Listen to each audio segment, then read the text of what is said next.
Bonjour, c'est Labogriou. Bonjour Brice. Votre invitée ce matin est Aurore Bergé, ancienne ministre, députée Ensemble pour la République, donc de l'ancienne majorité, députée des Yvelines. Absolument. Bonjour Aurore Bergé.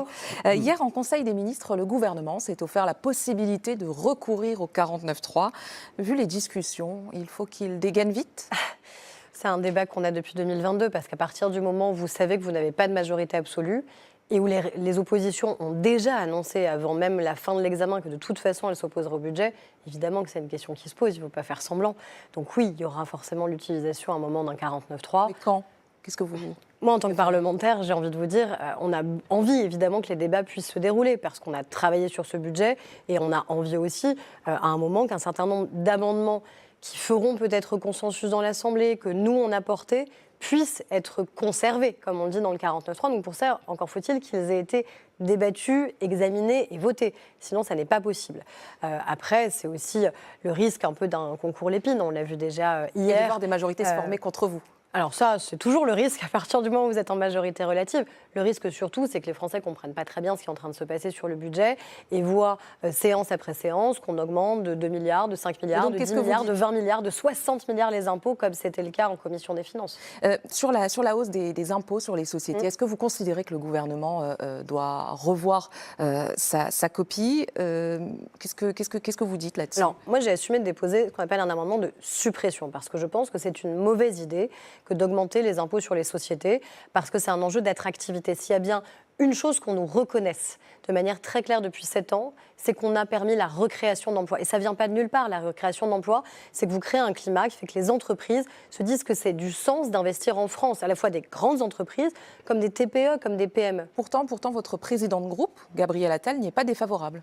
Alors, on a eu ce débat en réunion de groupe. Ce qu'il faut, c'est quoi? C'est qu'on arrive à mettre en face des économies. Parce que c'est vrai que l'augmentation de l'impôt sur les sociétés, ça rapporterait beaucoup à l'État de manière temporaire, 1 an, 2 ans, 8 milliards chaque année.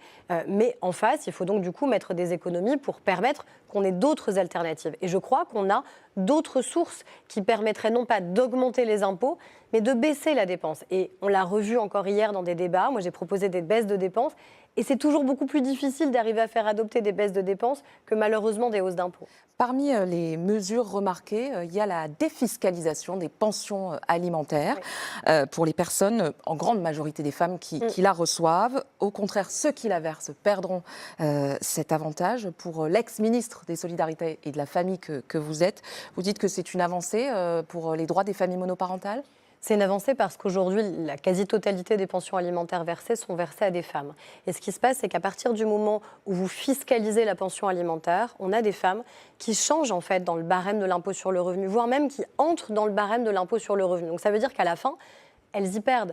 Et parce que la moyenne de la pension alimentaire, c'est un peu moins de 200 € par mois. Et les pères qui versent Alors, cette pension ça alimentaire. peut être un débat qu'on a. Est-ce qu'il faut que les pères à nouveau soient fiscalisés ou est-ce que ça peut venir en déduction? Moi, ce que je crois, c'est qu'il faut des plafonds, en fait. Il faut cibler? Il faut cibler, y compris pour les femmes. C'est-à-dire quelqu'un qui gagnerait 3 000, 4 000, 5 000 € de revenus par mois. Ce n'est pas la même chose qu'une famille monoparentale, alors que malheureusement, on sait que le seuil de pauvreté, il est malheureusement beaucoup plus facilement atteint pour les familles monoparentales. Mais je crois que c'est une avancée pour l'égalité, et c'est une avancée, encore une fois, non seulement pour les femmes, mais pour les enfants. Les pensions alimentaires, c'est d'abord pour le bien-être des enfants qu'elles sont versées. Très rapidement, est-ce que vous êtes favorable à la taxe sur la publicité pour les sodas ?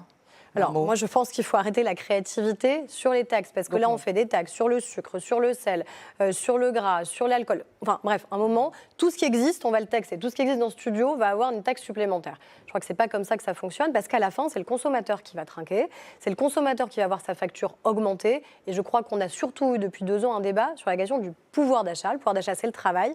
Mais le pouvoir d'achat, c'est faire aussi en sorte de limiter les impôts et donc la créativité des parlementaires en matière de taxes et d'impôts. Passons à la vie mouvementée de votre coalition avec la droite. Vos bisbilles internes ont conduit à ce que 2 gros postes de l'Assemblée nationale soient récupérés par le nouveau Front populaire. On parle de socle commun, mais qu'est-ce qui reste de commun concrètement dans ce socle? La difficulté, c'est qu'on a fait les choses parfois à l'envers. Parce que vous voyez bien comment les élections législatives se sont passées. Et donc, ça veut dire qu'on a créé cette coalition sans parler du projet que portait cette coalition. Et c'est toutes les difficultés dans lesquelles on se retrouve, parce que c'est là où on voit qu'on a parfois des écarts qui sont importants. Est-ce que vous avez l'impression que tout le monde, au sein de cette coalition, veut que Michel Barnier réussisse? Non, je pense qu'il faut être lucide. Je pense que même au sein de la coalition, Il y a des gens qui finalement préféreraient que ça ne fonctionne pas, soit par peut-être aigreur, peut-être amertume, peut-être aussi parce qu'ils ne s'y retrouvent pas sur le fond. Vous pensez à qui? Je ne vais pas donner de nom Non, mais ici, sans parler de nom, mais je pense que malheureusement... quelle famille, quel clan? Je compris pense au que sein de la c'est, vôtre, d'ailleurs, je pense Gabriel que c'est Attal, parfois un peu explique-nous. partagé, si on essaie d'être lucide et honnête. Ok. Or, si Michel Barnier, ça ne fonctionne pas, si ce Premier ministre-là ne réussit pas, dans une contrainte budgétaire et dans une contrainte politique énorme, il se passe quoi le jour d'après? Il se passe quoi au lendemain si à la fin on se dit il faut changer de Premier ministre? Je ne sais pas, parce qu'il n'y aura pas de coalition plus large. Donc c'est à nous de faire des efforts collectifs, faire des compromis, mais c'est comme dans nos vies personnelles, quand vous faites des compromis, ça vous coûte.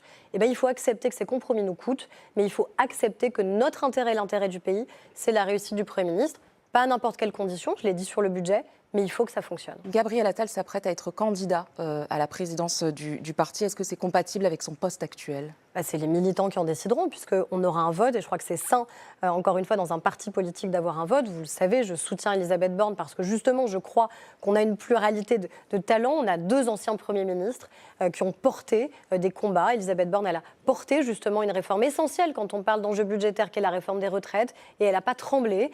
Elle a porté aussi une réforme difficile avec Gérald Darmanin sur l'immigration. Je crois qu'on ait un ancien Premier ministre président de groupe, une ancienne Première ministre patronne du parti, ça aurait évidemment du sens. Et puis si les deux sont candidats, c'est nos adhérents qui trancheront. Un mot sur Andy Kerbat, vous le savez, le député de la France Insoumise de Loire-Atlantique qui a été pris en flagrant délit d'achat d'un gramme de drogue de synthèse auprès d'un trafiquant mineur. Il doit démissionner, se soigner? Déjà, il faut qu'il regarde lui-même. J'allais dire, c'est un peu en son âme et conscience qu'il doit arbitrer. Mais vous savez, il y a une règle assez simple. C'est quand vous êtes parlementaire, vous faites la loi. Et donc, vous devez la respecter. Et là, on ne parle pas de n'importe quel délit. On ne parle pas du fait d'avoir peut-être pas respecté un stop, ce qui est déjà pas bien. On parle du fait d'avoir non seulement consommé, mais acheté de la drogue à un mineur, dans un moment où on le voit bien dans notre pays, on a de plus en plus de jeunes qui sont soumis à cette tentation de la drogue, à cette addiction et aux ravages que cela provoque. Donc, à lui d'arbitrer pour lui-même, mais je pense qu'évidemment, il y a un enjeu d'exemplarité. Merci. Merci beaucoup, Aurore Bergé. Merci à Céla Bougri.